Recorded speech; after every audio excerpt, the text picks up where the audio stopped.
All righty, I'm Chief Daniel Comeaux, and I'm here joined today by Chief Jose Garcia and Deputy Chief William Griffith to provide a factual update on officer-involved shooting that occurred on Monday, February 2nd, 2026, in the 4300 block of Woodhollow Drive.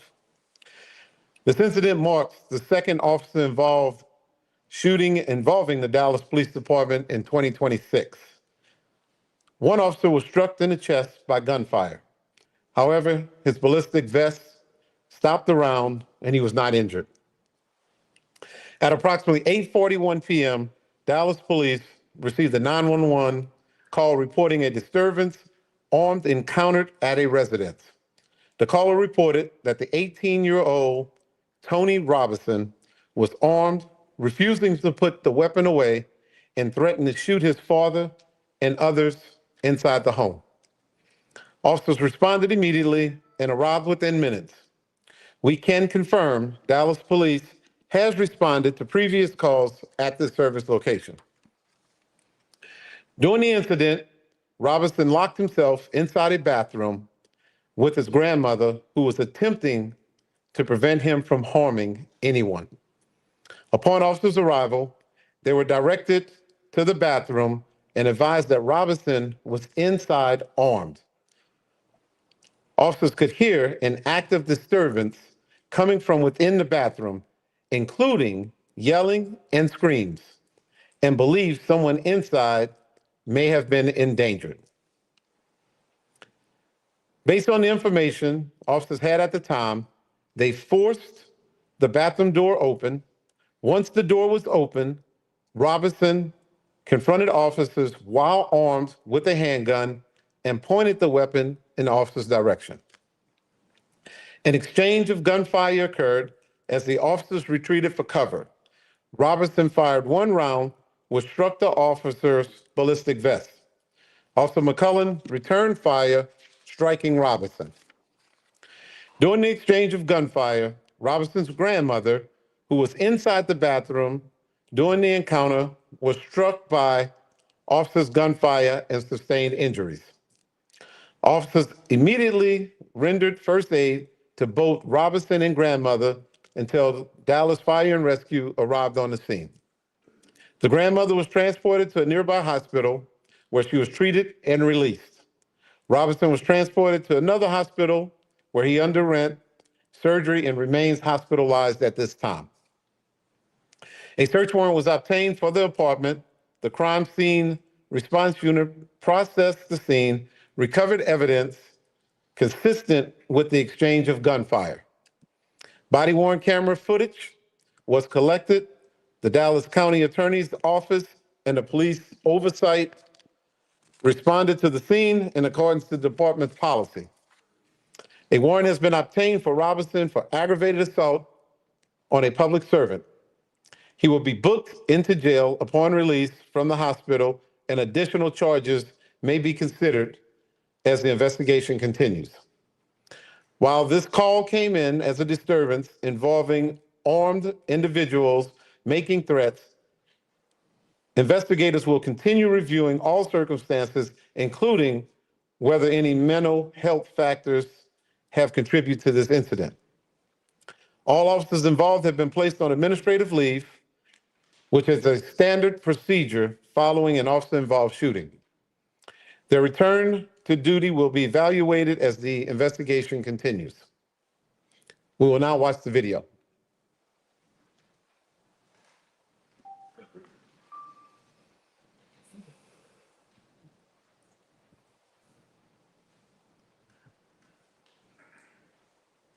I need him right now.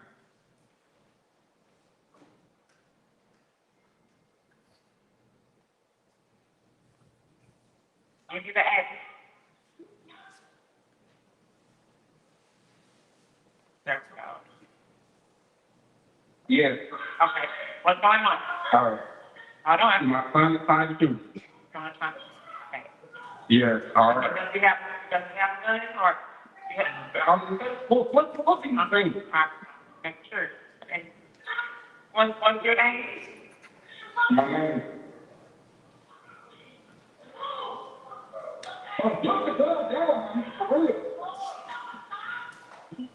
Oh, put the back.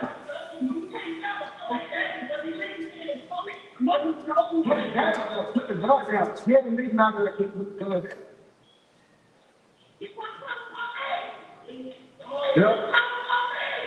Yeah.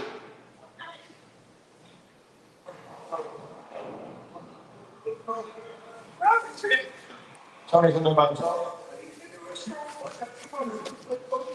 Okay, which department is it? Yes, which department is it? We're not going to, man. Which department, upstairs or down? Upstairs.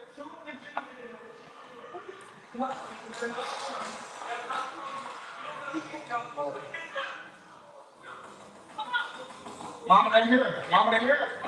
Mama, they here. Ain't nothing done. What's going on? Ain't nothing done. Open the door. Tony, that's right. Stop leaving. Done it, bro. Stop, stop.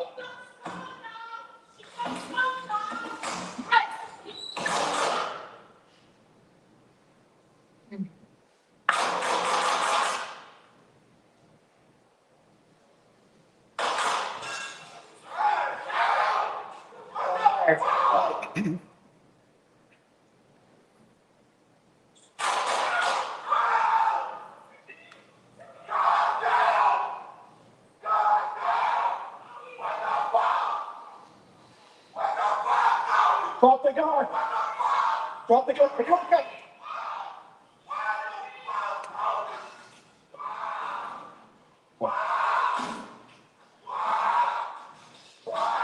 Sir, get outside. Outside.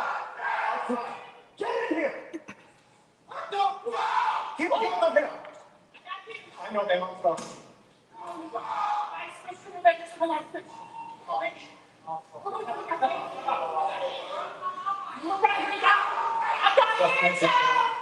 We have one black female who is shot. We have 2 ambulances. Help him. Oh, give me a flashlight. That's my switch. Okay. Let me see. Okay. You're saying I'm bleeding? Yes, ma'am. Yes, ma'am, you are. All right, stop it.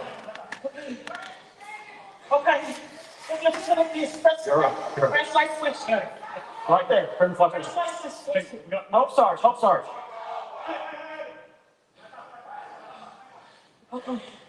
Okay. I'm trying to spread to this face. Yeah, I understand. Please, hold on, please. You're okay. Okay, listen, let me hold on to you, please. It's okay. Just let me hold on to you. Okay.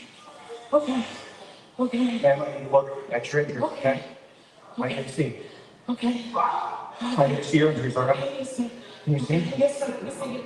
I'm gonna help you, okay? Okay. Where are you? Okay, you're shot in the arm, okay? It's not all. Yes, ma'am, it is. I see it's here and it's here. I'm gonna put a tourniquet on, okay?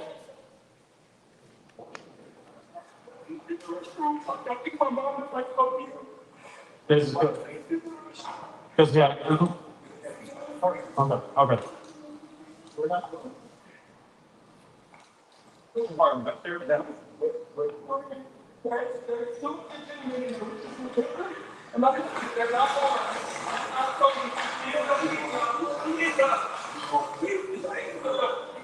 Mama, they here. Mama, they here. Mama, they here. He ain't nothing done. He ain't nothing done. He's ain't nothing done. Open the door. Tony, that's right. What we done, bro?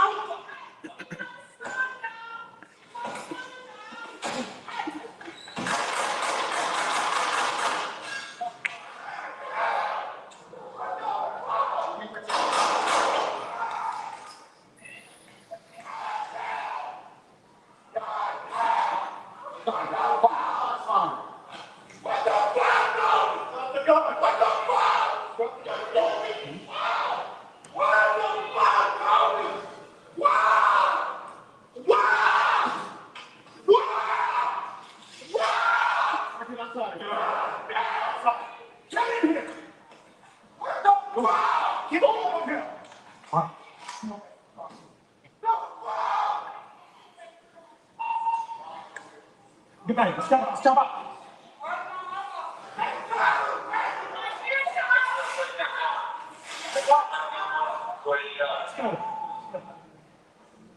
Oh, God.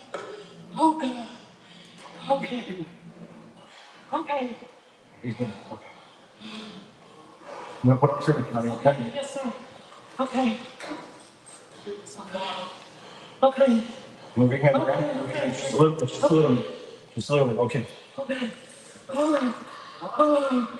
Oh, shit. Oh, That's okay.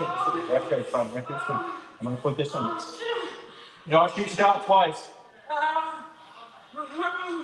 I'm sorry? Chest and arm. is my grandson alive? We're working on that, we're working on that. Okay. I know what hurts, man. All we better do is, put some guys on it, take your pants in. Okay, don't move. Just stay where you at. All I got scars on me, I'm gonna get stuff from over there.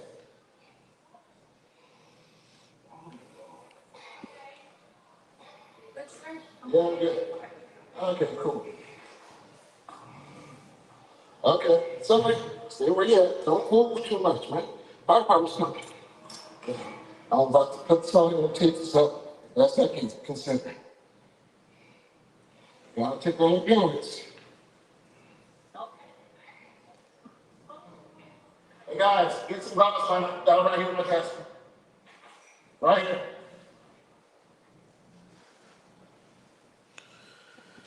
All right, I will now turn it over to Deputy Chief Jose Garcia to provide some remarks in Spanish. Thank you, Chief. Soy el subjefe José García y me encuentro aquí para proporcionar actualización factual sobre un tiroteo que ocurrió involucrando un oficial. Ocurrió el lunes 2 de febrero 2026 en la cuadra 4300 Woodhollow Drive. Este incidente marca el segundo tiroteo en cual un oficial del Departamento de la Policía de Dallas estuvo involucrado este año.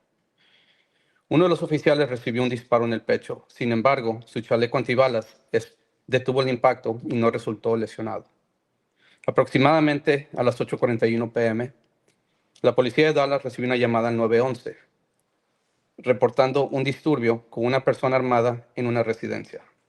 La persona que llamó informó que Tony Robinson, de 18 años de edad, estaba armado. Se negaba a guardar el arma y había amenazado con dispararle a su padre y a otras personas dentro del hogar. Los oficiales respondieron de inmediato y llegaron en cuestión de minutos. Podemos confirmar que la policía de Dallas en el pasado ya ha respondido anteriormente a llamadas de servicio a esta misma dirección. Durante el incidente, Robinson se encerró en el baño con su abuela, quien estaba tratando de evitar que él hiciera daño a otra persona. Al llegar los oficiales, se les indicó que el sospechoso estaba en el baño, que estaba armado. Los oficiales podían escuchar un altercado activo dentro del baño, incluyendo gritos y gritando que tenía un arma. Ellos creyeron que alguien adentro del baño podría estar en peligro inmediato. Con base a la información que tenían en ese momento, los oficiales forzaron la puerta del baño para abrirla. Al abrirse la puerta, Robinson confrontó a los oficiales mientras portaba un arma de fuego y la apuntó hacia el oficial.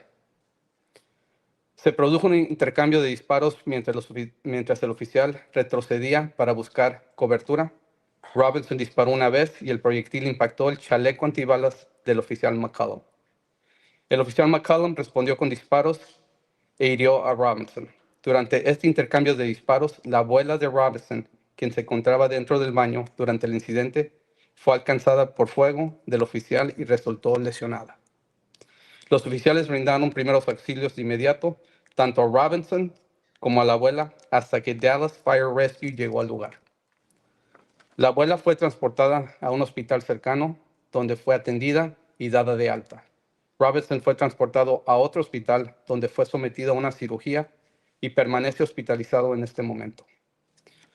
Se obtuvo una orden de cateo para el apartamento. La unidad de crime scene procesó el lugar y recuperó evidencia consistente con el intercambio de disparos.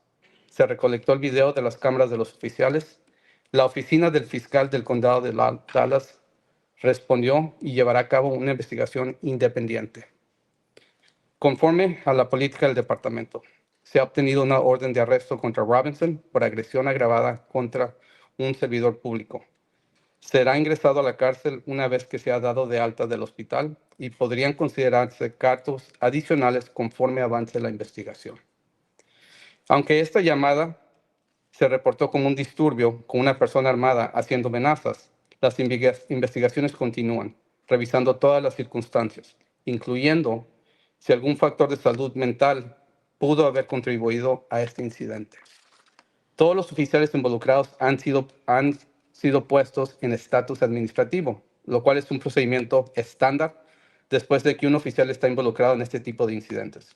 El regreso al servicio de estos oficiales será evaluado conforme continúe la investigación. Esto concluye el informe. Gracias. Thank you. All right, we'll take some questions. Yes. What do you see on the video that leads you to believe one way or another whether or not this shooting or these actions by the officers were justified? They saved lives. They went in, you had, who now we know as the grandmother, was clearly screaming that he has a gun, he has a gun. And the dad was saying, he has a gun, he has a gun. The 911 call came in that he has a gun threatening to shoot people.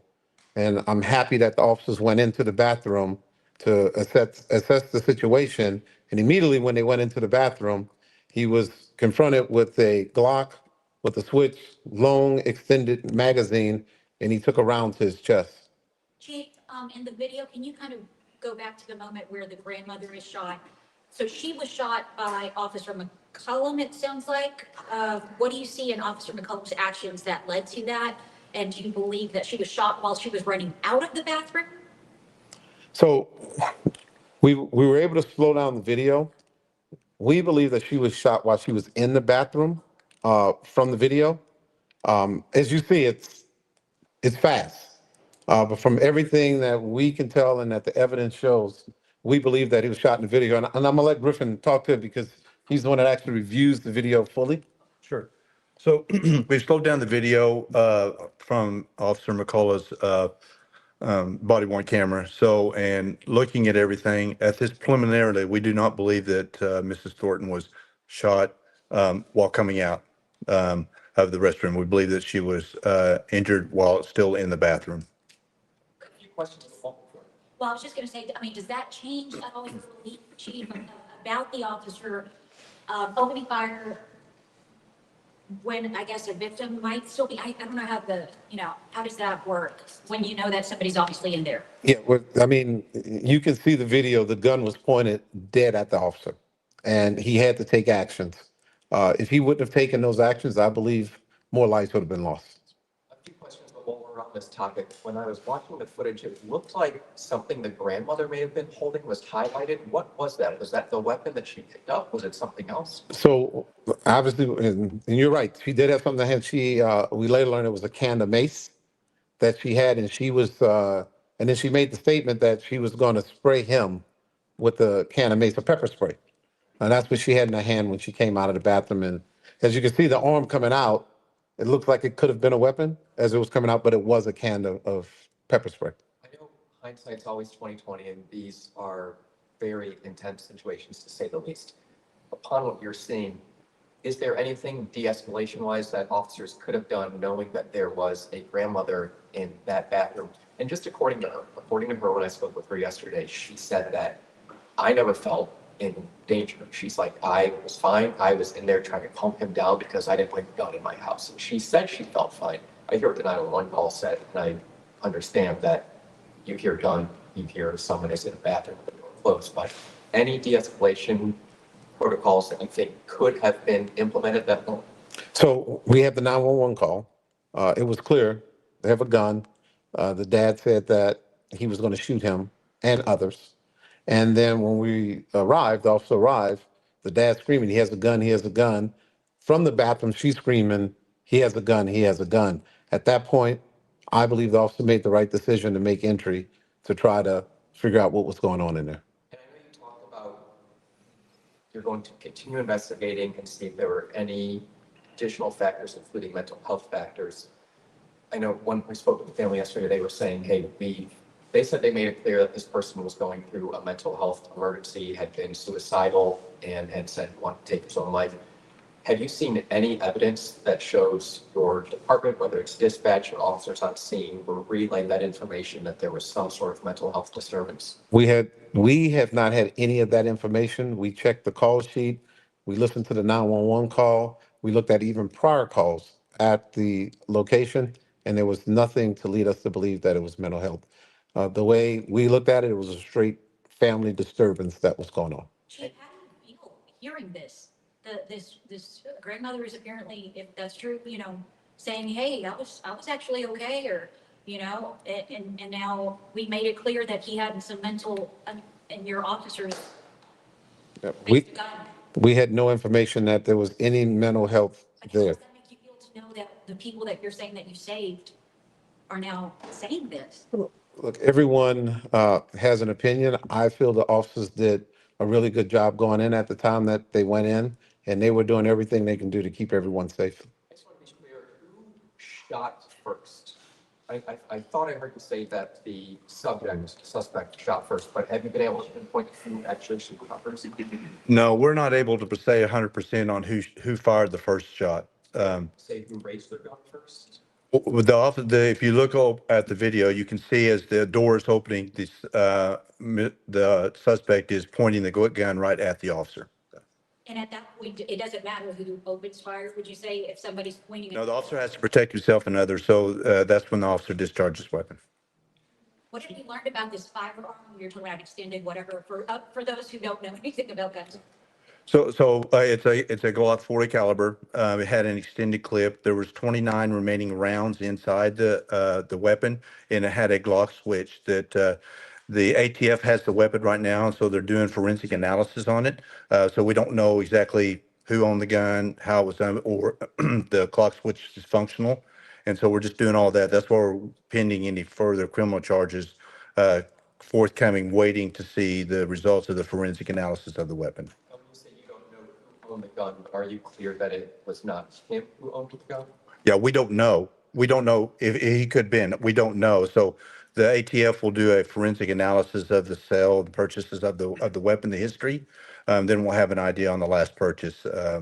But that may not be the person who owns the gun, right? So we're in the infancy portion of this investigation, right? So we haven't got that far on the gun itself. That's still being analyzed. Yeah, so if you don't know, Glock switch makes the handgun automatic. And so once the Glock switch is engaged, it makes the handgun basically a machine gun, an automatic weapon, and they're illegal to be in possession of. I'm just thinking overall, as far as mental health concerns go, is there any sort of message that you want the public to be aware of where if another unfortunate situation like this presents itself, what do people need to do to make sure? I'm not saying they didn't do this at some point. We haven't seen evidence of it, but what do people need to say and do to make sure that officers who are arriving know this is, in their opinion, a mental health call and not something that could be a threat? Right. Always give as much information as you can. If you know there's some mental health issues going on, let us know. We do have a right care team that works with us, but also in a situation like this, we can't put a non-sworn officer where there's someone pointing a gun in any situation, right? So we have to do what's best that's going to try to protect as many lives as we can. Chief, can you make this a little bit apart, Chief? You're talking about one of your officers with a bullet that thank God was stopped by their vest. You have an 18-year-old now facing God knows what. What do you make of this? Look, it's unfortunate. We want to do everything, and that's where I constantly talk about the education and awareness part, and that's why as the Dallas Police Department, we're going to keep our NPO officers out there to try to have these relationships with communities so we can engage and we can talk to the communities and try to prevent something like this from happening. Judge, you mentioned that this was not the first time for the police in that location. So can we get a little bit more details on prior response? Involve the same person, guns? Can we get the answer in that question? So I don't know, have all the details. That's still part of the detectives are looking into the background of those calls currently right now. So we're still in the infancy part of that. So I don't want to disclose right now exactly all the calls and everything that's going on. right now with regard that because we're still investigating things. So I just want to, and once we do that, we'll be able to release that information. Gracias por la pregunta. Ahorita no estamos en una posición para poder contestar todo lo que queremos. Esta investigación apenas comienza. Tan pronto que tengamos esas respuestas, se los vamos a comunicar. Ya que está ahí, señor, por favor, si podría hablarnos de la situación que ustedes dicen, nuestros oficiales salvaron vidas, mientras que quizás la gente esté cuestionando si las acciones fueron correctas. Explíquenos lo que dijo el jefe de policía, que ellos salvaron vidas. Sí. Como dice el Chief Comeaux, como ha estado diciendo, los oficiales respondieron y basada en la información que tenían en ese momento y lo que miraron en la escena, hicieron la decisión de tratar de ayudar y abrir la puerta para tratar de ayudar. Desgraciadamente, fueron vistos por una pistola que se los puso de enfrente y tuvieron que responder. How's your officer? Is he home or? The officer went to the hospital, checked him out. He's fine right now. How long has he been home? Oh, I'm sorry. Sorry. We got it. Any other questions? If I could do one more. You mentioned that you can't speak to the nature of the prior calls. Can you at least say the volume and whether they involved the specific suspect? Yeah, so previous calls involving the suspect, he has 2 previous domestic violence calls involving his uncle that were Class C assaults. Right now, I can tell you that much, that he has been arrested for Class C family violence involving his uncle. Hey, real quick, this is important. Chief, Officer Bozeman, I think he's a rookie officer. Do you see anything in his actions? He opened fire too, right? Do you see anything in his actions, perhaps being a new officer on the force or whatever, that is of any concern to you in that he opened fire and his fellow officer was on the other side? Well, the situation obviously was very fast, very fluid. The good thing is that his bullets did not strike another officer, and he had the target in the right direction, so that was best. Thank you. Thanks, everybody. Thank you, Chief. Thank you.